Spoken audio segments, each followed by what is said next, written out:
Okay, good morning. We are, am I gone? Yes. Okay, we're on 92B at the very bottom, two lines from the bottom. Tony's favorite Rebbe Elazar ben Yaakov was taught at the base medrash of Rebbe Elazar ben Yaakov. Afilu b'shas sakana, even in a time of danger, lo yishana adam as asmin min harabanos shelo. A person shouldn't change his appearance, his like dignified appearance. Shenamar, Budin Guvron Fiso Vesarbalehon Pashteon Vikarbalasean. Then the men, that means Hanan and Mishael Azariah, were tied up in their coats and their robe. So even though they were in mortal danger because they were about to be thrown into the fire for not worshiping Vodazara, they were still dressed well. Amad Yochanan. Gedolim Tzadikim Yosem Malchei Asharis. The righteous are greater than the angels. Shenemar Anavi Amar. Nebuchadnezzar said when he saw Hananiah, Mishael, and Azariah come out of the furnace, I see four men that are unchained walking in the fire. And there's no wound, there's no burns on them. And the fourth one looks like an angel. Um, so, um, so like the first he talked about the three, which were Hananiah, Mishael, Azariah, and said, oh, by the way, there was also an angel there. So the three were more impressive than the angel. When they left the fiery furnace, all the nations of the world came and slapped, literally the enemies of the Jews, so it's a euphemism, they slapped the Jews in their faces. And they said, you're such a powerful God that can save these three from the fire, and you bow to idols. Miyad Paslavianu. So then the Jews responded, yes, you, God, are righteous, and we are ashamed like this day. um, so Kayom Hazeh refers to the day of Hanan, Mishael, Azariah, and they recognized that they were, that they had behaved shamefully. My Shir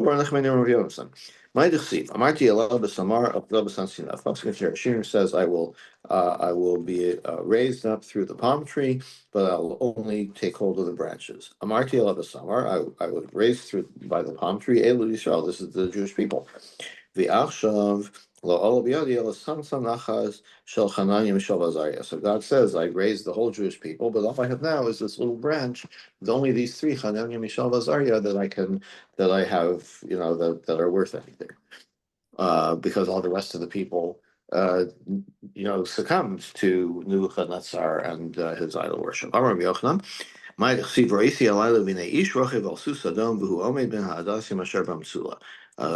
is a nevuah of Zechariah. I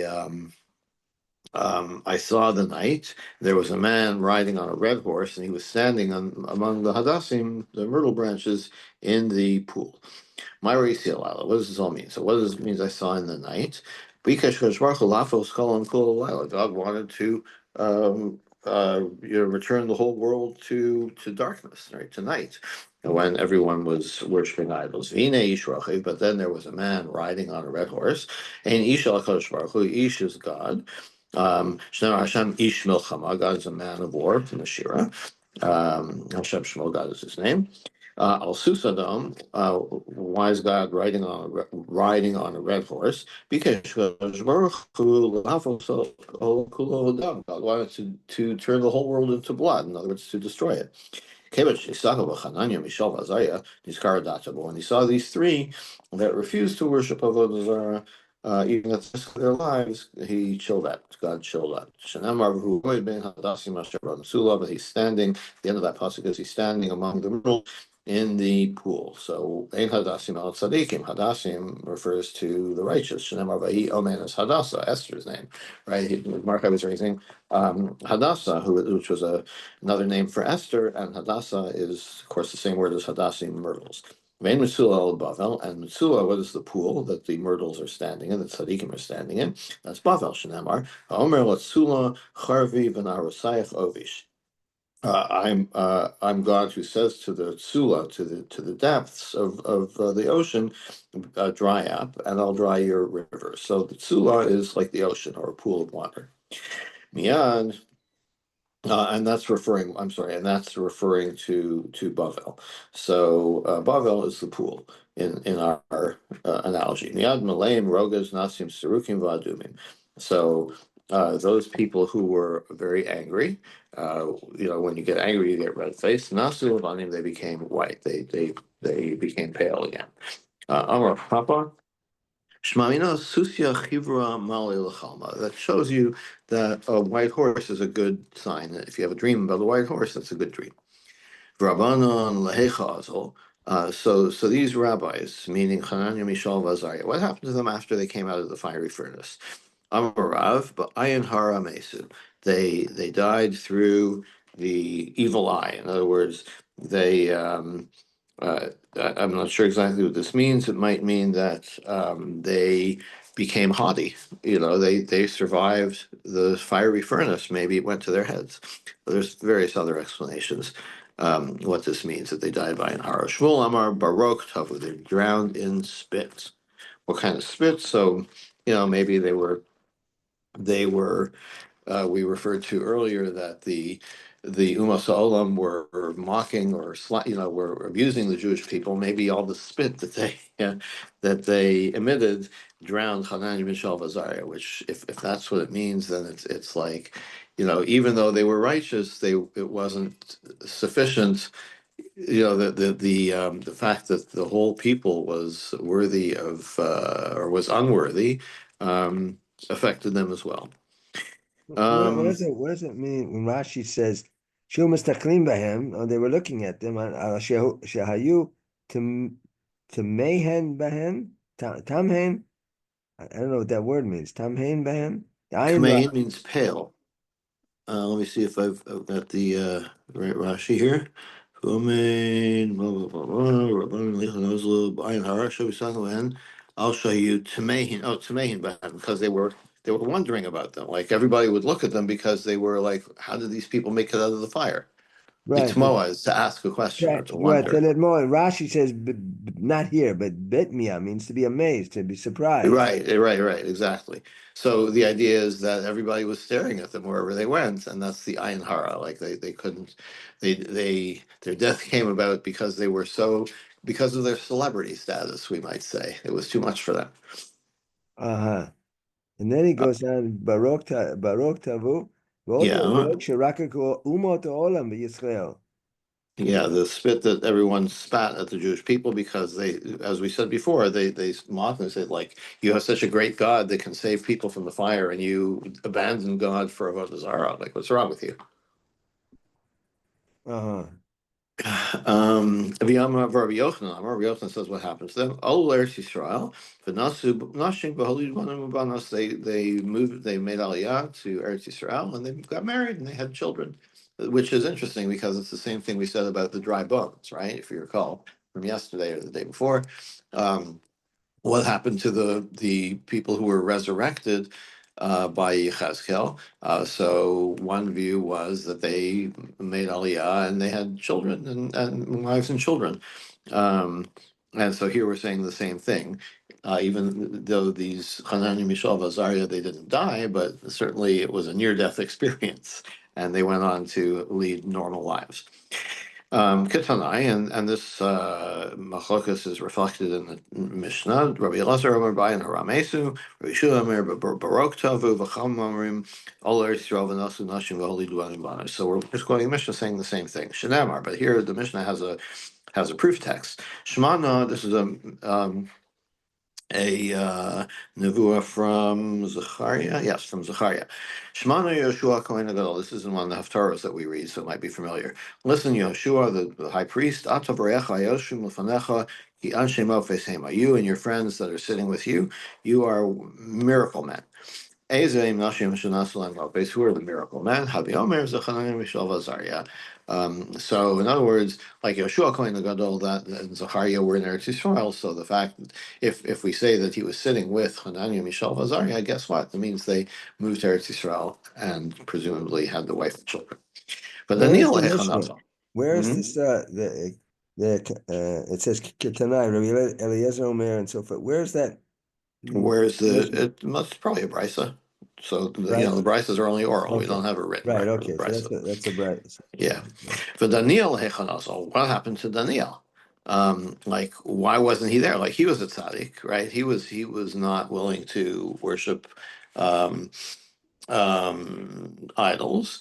So when Hananiah, Mishael, and Azariah were singled out and thrown in the furnace, where was Daniel? Amarav, Lemichranara Rabba B'Tveria. He went to dig a river in Tveria. Okay. Um, Shmuel Amar Lasuye Bizra da Aspasta, or Shmuel says he went to import this aspasta, some kind of a crop, to Bavel. Rabbi Yochanan to bring this crop from Eretz Yisrael or from wherever to back to Bavel. So that's why he was out of town at the time. Rabbi Yochanan Hazire de Alexandria Shel Mitzrayim. Rabbi Yochanan says he was sent to Alexandria in Egypt to import pigs from there.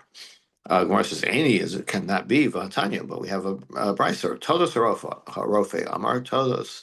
The doctor said, "Ein para v'chazira yotzei mi Alexandria Shemitzrayim." They would not permit the export of cows or pigs from Egypt. She'ein choschin ha'em shalah, unless they sterilize it. B'shvil shelo teled, so that it wouldn't give birth. In other words, they had some kind of they had some kind of unique or prized breed of cows and pigs, and they didn't want anyone else to breed them, so they would not export a non-sterilized female, I guess, cow or calf, so that they couldn't breed elsewhere. um, so the answer is Zutre, I say the Belodatayu. Yeah, so it was illegal, right? But Daniel like got some very young, small pigs, and he was able to smuggle them out in his suitcase. So the fact that it wasn't permitted doesn't mean he wasn't able to do it. But Tanarabah. why was he dealing with pigs? Yeah, right. Why pigs? I mean, look, there's nothing wrong with breeding pigs as long as you don't eat them if you're Jewish. I mean, there's no prohibition against breeding pigs, and it was for the king, presumably. Like, I mean, he was he. There's no indication that he wanted to raise pigs to eat them. He wanted to raise pigs as an economic venture and sell them to the goyim, I guess, right? But yeah, why pigs? Like, what's the significance of that? Beats me. There's probably some good homiletic or deeper meaning to that. I seem to remember years ago. Yeah. I think I was in Israel, and there was a scandal. They were raising pigs, and Rav Shach he convened a huge what do you call the demonstration in one of the Hmm. big stadiums to protest raising pigs in Israel. It's a huge tumult. Right. Yeah. But of course, if you raise pigs in Israel, who are the likely consumers? It's Jews, right? If you raise pigs in Bavel, there are plenty of customers. You don't have to assume that Jews are going to be buying them. But also, Rav Shach and his ilk also raised huge protests against responsible behavior, like being in the military or not raiding the treasury at a time of war. So I don't really take anything seriously that the protests organized by Haredim. Yeah, I know. I'm just. Yeah. Tanarabah. Um, Shlosha hayu ba'osa. There were three people three parties to this idea that Daniel wouldn't be present at the time that Nebuchadnezzar wanted to make everyone worship his idol. And who were the three? Akash Baruch Hu, Daniel, and Nebuchadnezzar. It was the three of them, the cabal of God, Daniel, and Nebuchadnezzar himself. Akash Baruch Hu Amar. God said, Nezel Daniel mehachad lo lemer b'schuseis natzel. Let's get Daniel out of here because Hananiah, Mishael, and Azariah are going to, put their lives at risk, and I'm going to save them. God's going to save them, but we don't want people to say, "Oh, it's because of the schus of Daniel." Let's get Daniel out of the country, so people will recognize that it's Hananiah, Mishael, and Azariah themselves who merited this miracle. With Daniel Amar, what's Daniel's part? Ezel mehacha. He said, "Let me leave." So lo lekayim be psilei Elohim tisrufun beish.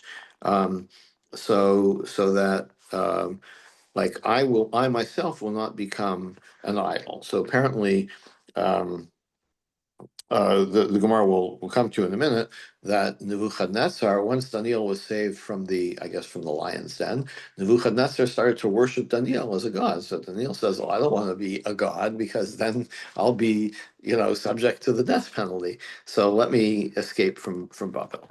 Nebuchadnezzar himself said, "Yazil Daniel mehacham, let Daniel leave. Lemru kalye le'elai benura," because like I don't want Daniel to be burned in fire because I'm worshiping Daniel, and people will say my God was destroyed by fire. What's the source that Nebuchadnezzar worshipped Daniel? Tilsiv, Badin Malka Nebuchadnezzar, the fallen love, and Poe o Daniel Sigad. So Pasuk that Nebuchadnezzar fell on his face and bowed before Daniel. Um, Okay. Kol Mar Shem Tzvaos Elohei Yisrael El Achav ben Kolya Vel Tzidkiyahu ben Maaseiah Hanibim Lachem B'Shmi What Sheker. happened to Daniel? Did he leave completely? Bavel? Where did he go to Eretz Israel, or what happened then? Well, that's the subject of this. I mean, according to the two views, it seems like he was absent from the country temporarily because he went on a trade mission. Um, so presumably he may have come back, right? But that just answers the question, like, why was he spared from the decree of, worshiping idols? Well, we're assuming that Daniel didn't worship idols, and yet he was not mentioned in the furnace incident. So where was he? So two views say he was on a trade mission abroad, and the third view was, what was the third view? The third one was that he was on a construction project abroad, but basically he was just absent from the country at the time. But we're not asking like what happened to Daniel in the end, which like I don't really know. Like we asked that about Hananiah, Mishael, Azaria, so I don't know why the Gemara is not interested in what was Daniel's end, his fate. But if he comes back, I- if Nebuchadnezzar would have considered him a god, and people would say he burned it, that Nebuchadnezzar burned, quote unquote, his god. If Daniel comes back, then his presence is still there, and then Right. So Nebuchadnezzar according could to say that he's view, still the maybe he god, never came and he's back. brought back his god, and then people Fine. could burn. I mean, so I Yeah, yeah. According to that view, maybe he never came back. In other words, he went abroad and then he right. never came back. Well, that's plausible. Okay, so now the Gemara is going on to discuss a different set, a set of Nevi'ei Sheker, and compare them to Hananiah, Mishael, Azariah. Komar Hashem Tzvaos Eloi Yisrael El Achav ben Kolya Vel Tzidkiyahu ben Masya Hanibim Lechem B'Shmi Shaker. Pasuk says, this is in Yirmiyahu. Yirmiyahu names these two false prophets. Um, Uksiv v'lukach mehem klalo l'chol golus Yehuda asher b'Bavel leimar. The whole all of the exiles of Yehuda in Bavel will curse them. Lamar saying, "Yisim Hashem kitzidkiyahu echav asher kol melech Bavel ba'esh." Like that, they will become a curse. Like people will say, like we say for a bracha, "Yisim chalim kefraim kamenasha." People will say, "May God curse you like Sidkiah, like these false prophets, Sidkiah and Achav." These are not to be confused with the kings, Sidkiah and Achav. These are different people. Um, um, Asher Kol Melech Bavel, which the king of Babel scorched in the fire. Asher Sarafim Nemer Al Asher Kolam. They weren't burned; they were scorched. Amar Rabbi Yochanan Mishum Rabbi Shimon ben Yochai. Malami Shasan Kiklayos. What does it mean? They made them. They were Nebuchadnezzar made them like you toast grain. Um, so. Um, um, So they weren't, they may have suffered from the fire and they may even have been killed by the fire, but they weren't completely burned up. They were taken out of the fire before they burned up, before their bodies burned up. Um, Now, Iyan Asher Asu Nevalu B'Yisrael V'Nafuz and Shereim. Why does Yirmiyahu curse, or why are the people going to curse these false prophets? Because the pasuk says they did an evil in Israel, and they committed adultery with the wives of their friends. My avud, what did they do exactly? Azul Agabe Barte de Nebuchadnezzar. They went to Nebuchadnezzar's daughter. Achav Amallah Komar Shem Hashmiel Sidkia. Achav said to her, "God says you should succumb to Chizkiah, to Tzidkiah's advances, sexual advances." But Tzidkiah Amar Komer Hashem Hashmini El Achav, and Tzidkiah said the same thing about Achav. So they each prophesied to her like you should be seduced, you should allow yourself to be seduced by the other prophet.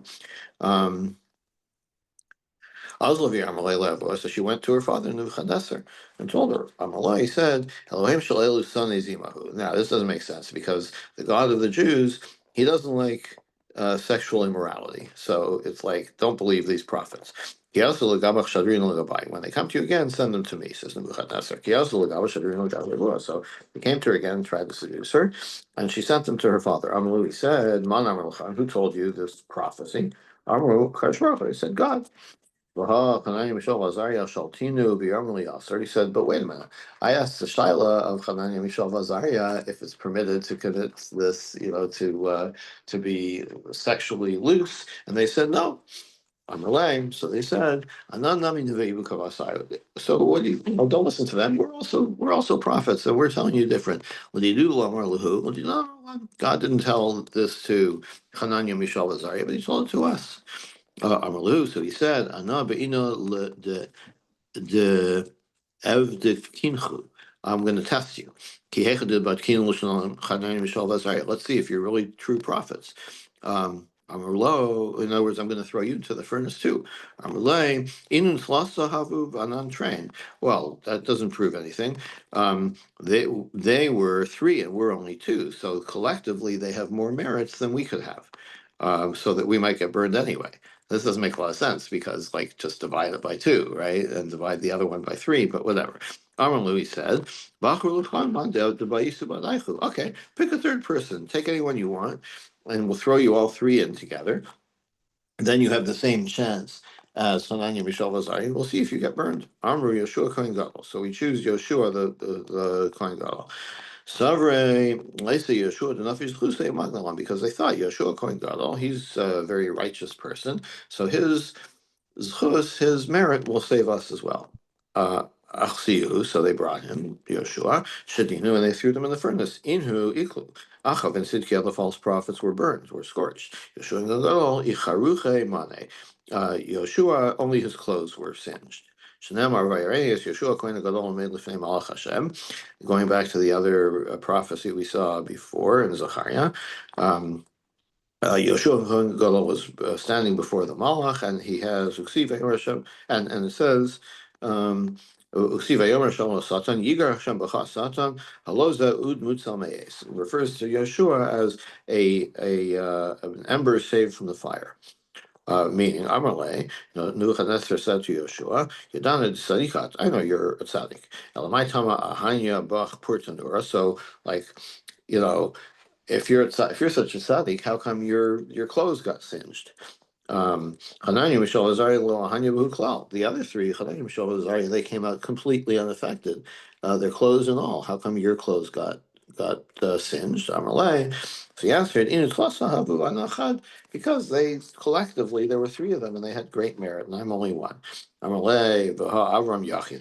What about Avram Avinu? Who was also thrown in the furnace, and he was only one person, and he was saved, and presumably with his clothes unharmed. So he answered, Hasam lo havu r'shoim badeh. In that case, there was no wicked. He was there really by himself. There was no wicked people with him in the fire. But you threw me in with these two false prophets.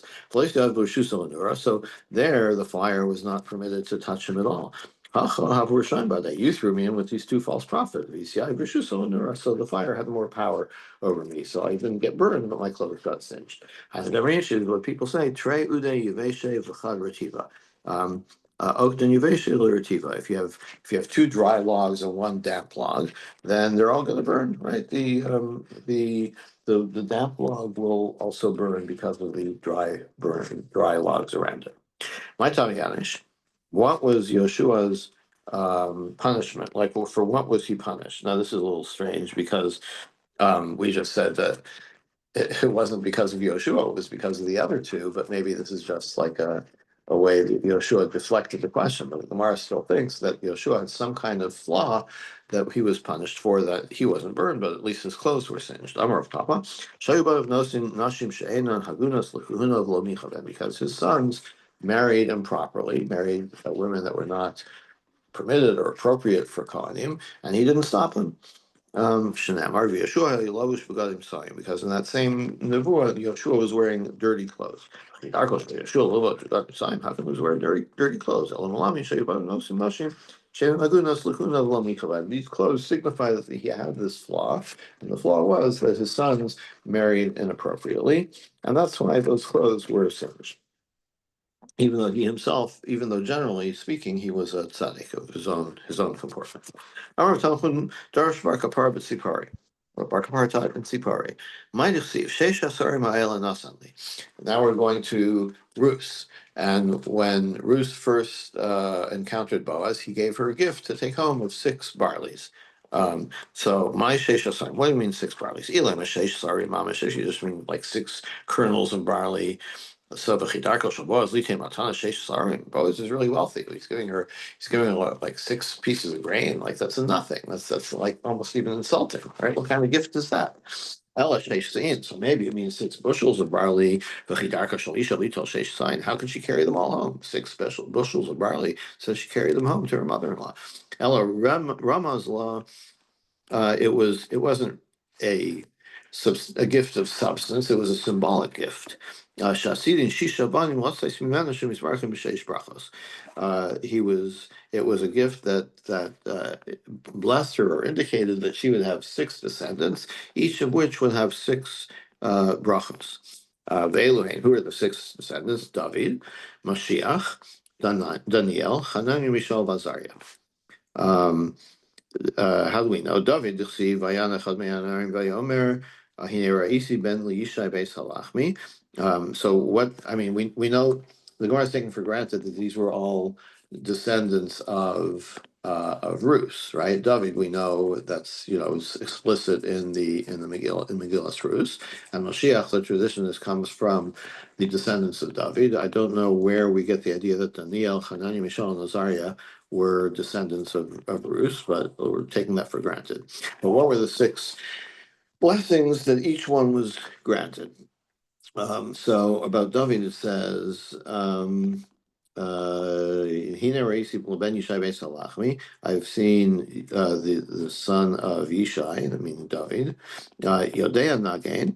He knows how to. He's a musician. Vigibar Chayil, and he is a valiant soldier. V'ish Milchama, and knows how to wage war. Unavon Davar, and he understands things. V'ish Toar, and he's handsome. Hashem Imam, and God is with him. So that's 6 things, 6 qualities. Doeg, who said this, it was only he said in a negative way. Knowing how to play instruments means he knows how to learn Torah, how to ask good questions in Torah. He knows how to answer Torah questions. He can have a good Torah debate. Ish Torah, handsome, shemarim panim b'halacha. He shows the face of halacha. In other words, he's a good posek. Unavon davar, understands things. Shemevin davar mitoch davar. He can deduce one thing from another. God is with him means that we always pass him like him. How is this a negative? Mhm. How is this a negative? How is it lashon Yeah, hara? okay. It's a good Hang on. thing. Um, hang on. Um, um,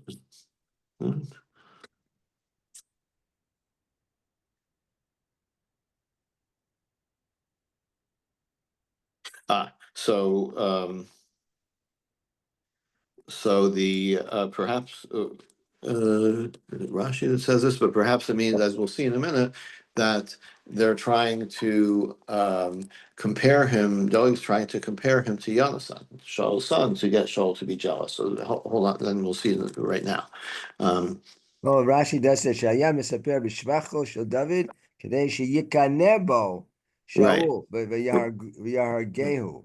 Right. So the Gemara continues, "V'chulu amru Yonasan b'nei Kamahu." Shaul said about all of them, yeah, so is my son Yonasan. It's just like that. Kevin Yamrle Hashem Imo, but when he got to the last thing, God is with him. The halacha is like him all the time. Milsa de bedide name lohavabe. Um, that Shaul himself didn't have that quality. He was not always correct in his halachic rulings. Chalash not to be kind of based, and now Shaul became jealous of David. To B'Shalach Ksiv Uv'Chalash Yifnei Yashia. About Shaul it says wherever he would go, wherever he would turn, he translates here condemn. Not that he would be wicked, but he would defeat the enemy. But David Ksiv Uv'Chalash Yifnei Yatzliach. About David it says wherever he turned, he would be successful.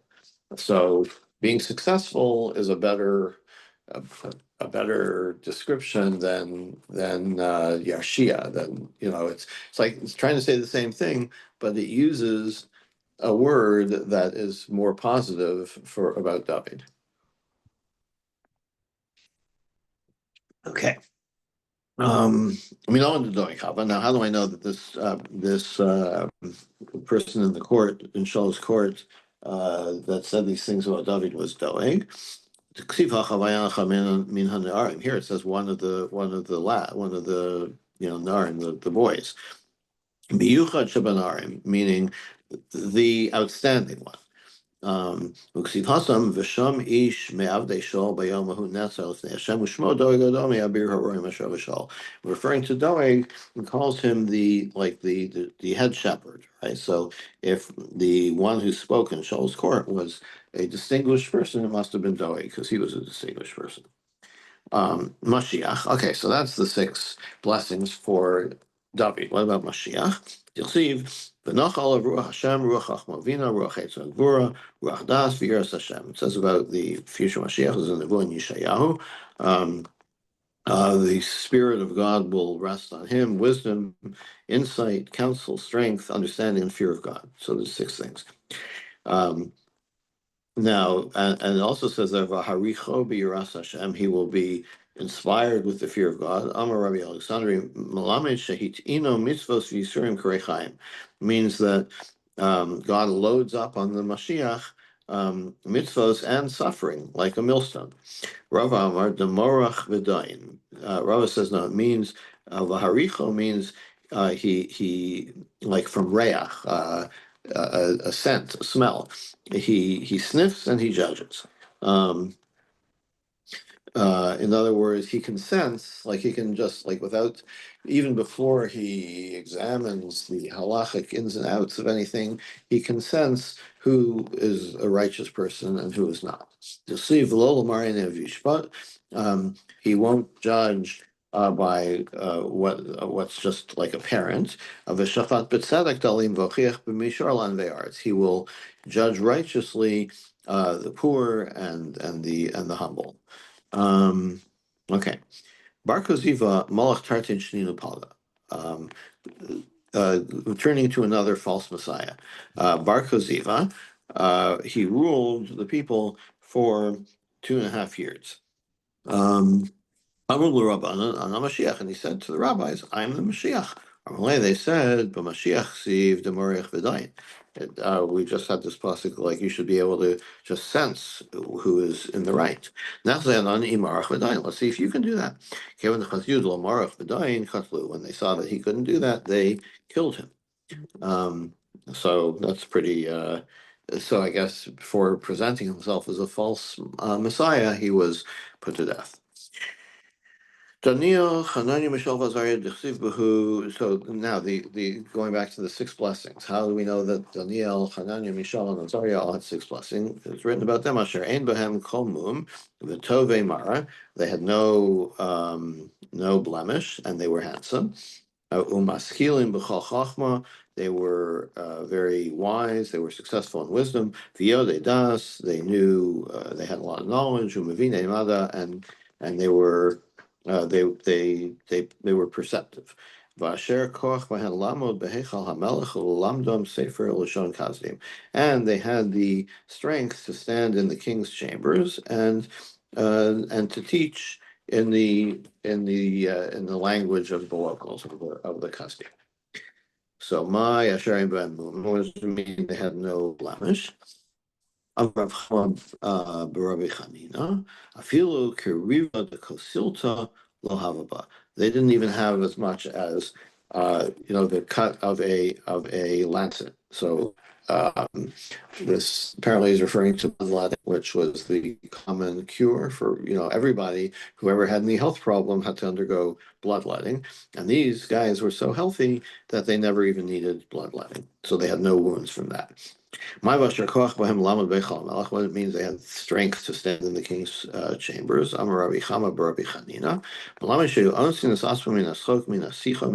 They, while they were in the king's chambers, they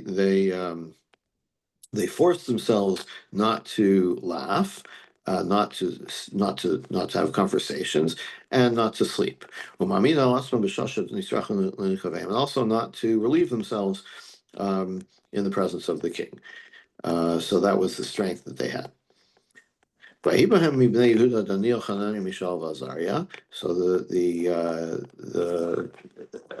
written in the Tanakh that identifies Daniel, Hananiah, Mishael, and Azariah, Amar Rabbi Elazar, Kulan mibnei Yehudaim. They're all from the tribe of Yehuda.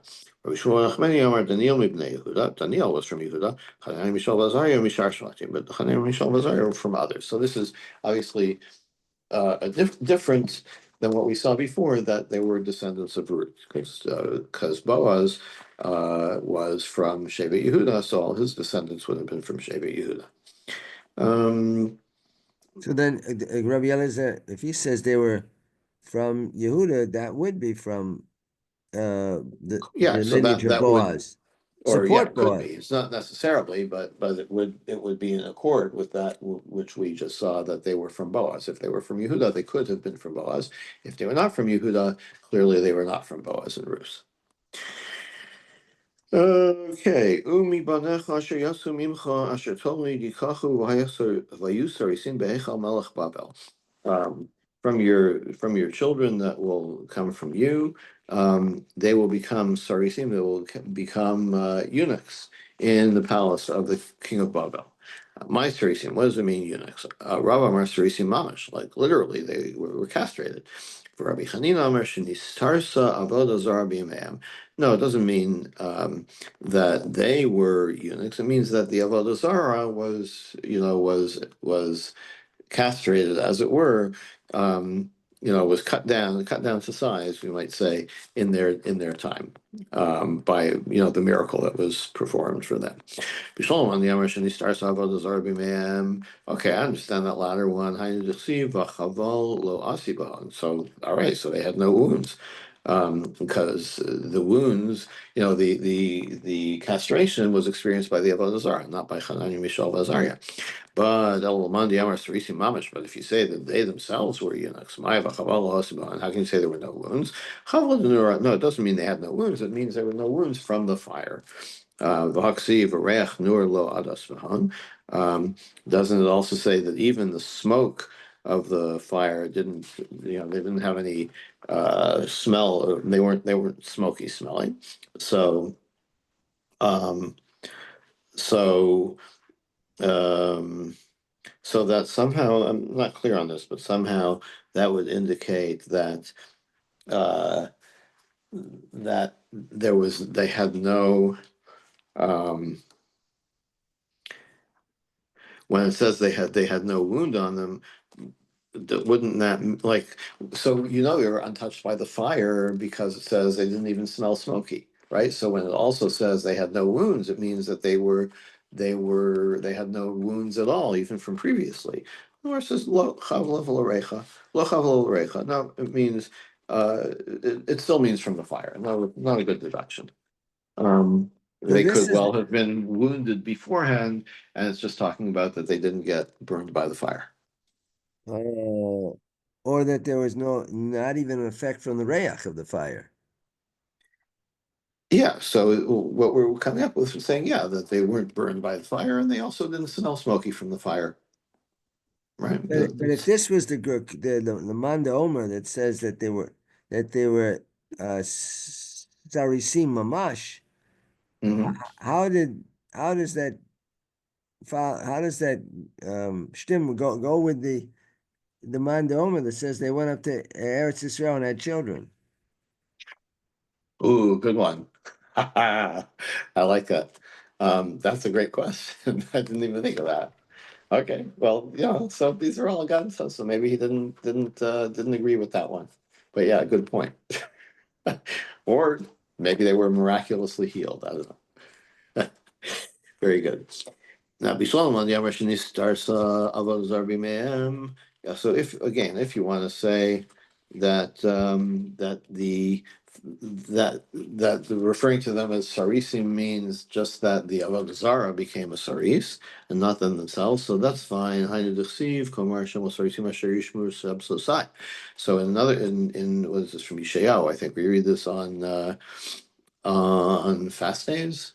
Um, Sosa has gone to the Sarisim that keep my Shabbos, right? Um, uh, so if Sarisim, um, so yeah, so if these are the Sarisim, if Chanan and Mishal Azariah, so they keep my Shabbos, I get that. Elamandi Amar Sarisim Mamish, but if we say that we're really Sarisim, Mishlai Kra Beganusa Sadike, so like, is the is the is scripture going to speak about them, kind of in a dismissive way as sarisim, right? So if you say this sarisim means that the avodah zarah became a saris, then that's praiseworthy of Chanani Mishal Azari. But if you're saying that it's talking about them personally, then it's kind of a dismissive way of referring to them. Gemara has hava ha hava bahu. Both are true. Um, they they may have been both actual eunuchs, and the avodah zarah was cut off during in their time. So Bishlam on the Amar Sarisi Mama Shayusi Bevesi Vahum Vashem Tov Mibanos. If you say that we're really eunuchs, so it makes sense to say, as the pasuk goes on to say, I will give them a good name, better than children, right? So that's something you would say to a saris, like, don't worry, you can't have children, you can get something even better than children. Elamandi Amar Shani starts about Zarbi Mayim, My Tov Mibanim Mibanos. What does it mean? It's like they may have had children who already died, so it's consoling them by saying, "Don't worry, I know your children died, but you're going to get something even greater." My shame, Allah metin lo sheikar. What does it mean? You'll have a name that will not be cut off. Amar taplum darash markapar b'tzipari. Zeh for Daniel shenikra al shmo. You'll have a name. In other words, Daniel. You're going to have a great name. You're going to have a book of the Tanakh named after you. Michte. Now let's see. Kol Milei de Ezra Nehemiah ben Chachal Amrinu. All of the whole book of Ezra is really about Nehemiah. Um, like much of it is about Nehemiah. Um, so I should we have in our counting of the books of Tanakh, we have a book of Ezra and a book of Nehemiah, but the Gemara seems to be taking the position that both of those books together were called Sefer Ezra. So, why is it called Sefer Ezra if much of it is about Nehemiah? Nehemiah ben Chachilai, my Tamaloi, why didn't Nehemiah have a book named after him? Rabbi Yirmiyah bar Abba, because he held himself in too high a regard. Shenemar Zachrali Elohai Latova. He said, may God, take notice of what I've done and remember me for good. So he was kind of overly prideful. So therefore, the book is not named after him, but after Ezra. again, as I said, we actually do call them, have one book of Ezra and one book of Nehemiah, so it doesn't really accord with this Gemara. David Nami Meimer Amar, but what about David? Zachreni Hashem b'rtzon amecha pakteni b'yishuasecha. He also says, like, remember me, God. So, like, wasn't he boasting like Nehemiah? Well, first of all, you could say, like, well, David doesn't have a book named after him either, but also, like, David is kind of the paragon to the Gemara of the most righteous king. So like, if Nehemiah was doing the same thing as David, like, how can you be criticized for it? So our answer is David Rachmei the Kabbai. David wasn't bragging; he was just asking for mercy. He was praying. Rabbi Yosef Amar. Yosef says, "Mipnei shesiper bignusan shel rishonim." Why wasn't the book called Nehemiah? Because he criticized his predecessors. Shenemar v'apachos rishonim asher lefanai hichbidu al ha'am. Nehemiah says the earlier officials were too strict with the people. They took too much taxes. And even about Daniel, who was greater than Nehemiah, he spoke poorly, um, um, because he spoke poorly about the people who emigrated to Babel, among whom was Daniel. We know the Golan, how do we know that Daniel was greater than Nehemiah? You'll see, Varesi, ani Daniel Levadi, es Hamara v'hanashim asher hayu imi, es Hamara, I, Daniel, saw this vision. V'hanashim asher hayu imi lo ra'u Samara. Nobody else who was with me saw the vision. But they became very fearful, and they ran and hid. Who are the people that were with me that didn't see the vision? Who are these people? This was the Nevi'im, Chagai, Zechariah, and Malachi. What does this have to do with Nehemiah? Um, uh, Oh, so Daniel, it's unclear if he's considered a prophet, but he's greater than Haggai, Zechariah, and Malachi, who are definitely prophets, and so he must have been greater than Nehemiah. And Inu Adife Mine, but Chagai, Zechariah, and Malachi were actually better than Daniel in another way. In one way, Viu Adif Minah, and Daniel, was better than them in another way. Inu Adif Mine, they were superior to Daniel. Inu Nevi'e Viu Lav Navi. Chagai, Zechariah, and Malachi were Nevi'im, were prophets, and Daniel was not. Viu Adif Minah, but Daniel was greater. To Iu Chaza Vinu Lo Chazu. He saw this vision, and they didn't. So, it's a little unclear, like, um, what makes one a prophet. So seeing visions doesn't make one a prophet. I mean, Nebuchadnezzar had dreams, right? It also saw visions. Prophecy is a message from God that's clearer, or that's intended to be transmitted. So Daniel was not considered a prophet. However, he was able to see this vision that these Nevi'im could not see. Okay, so question is, if they didn't see the vision, what were they so frightened?